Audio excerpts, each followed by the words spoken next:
ஒரு பிக் பிரேக்கிங்கான அப்டேட்டோட தான் வந்திருக்கேன். என்ன அப்படின்னு கேட்டிங்கன்னா, மீனாட்சி பொண்ணுங்க சீரியல் வந்து முடிய போகுது, கிளைமேக்ஸ் ஷூட்லாம் எடுத்துட்டாங்க அப்படிங்கிறத ஆல்ரெடி நான் சொல்லியிருந்தேன்.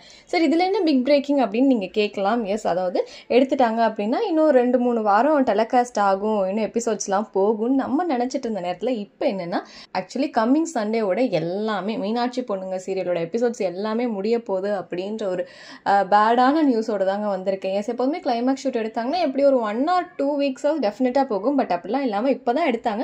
அதுக்குள்ளே சண்டே பார்த்தீங்கன்னா 1:30 to 3:30 வரைக்கும் 2 மணி நேரம் வந்துட்டு கிராண்ட் கிளைமேக்ஸாக டெலிகாஸ்ட் பண்ண போகிறாங்களாம். அட பாவீங்களா, அதுக்குள்ளேயே முடிக்க போகிறீங்க? மீனாட்சி பொண்ணுங்க சீரியலுக்குன்னே தனி ஆடியன்ஸ் இருக்காங்க. கமெண்ட்ஸில் நிறையா பார்க்க முடிஞ்சிச்சு, எனக்கு இந்த சீரியல் ரொம்ப பிடிக்கும் அப்படின்னு நிறைய சப்ஸ்கிரைபர்ஸ்லாம் சொல்லியிருந்தாங்க. பட் இப்படி இருக்க நேரத்தில் பார்த்தீங்கன்னா இந்த மாதிரி சடனாக அதுவும் வர சண்டே முடிய போகுது அப்படின்னா ரொம்பவே கஷ்டமாக தான் இருக்குது. டெஃபினட்டாக மீனாட்சி பொண்ணுங்க சீரியல் மிஸ் பண்ண போகிறோம். சரி, அப்போ இந்த ஸ்லாட்டுக்கு எந்த புது சீரியல் வரப்போகுது அப்படின்னு பார்த்தீங்கன்னா, நம்ம சிது அண்ட் ஸ்ரேயா சேர்ந்து ஒரு சீரியல் பண்ண போகிறாங்க. ஸோ ரொம்ப நாட்களுக்கு அப்புறமா, ரொம்ப மாதங்களுக்கு அப்புறமா ஸோ அந்த சீரியல் தான் வரப்போகுதுன்னு நம்ம எக்ஸ்பெக்ட் பண்ணலாம். ஸோ என்ன அப்படிங்கிறதெல்லாம் வெயிட் பண்ணி பார்க்கலாம்.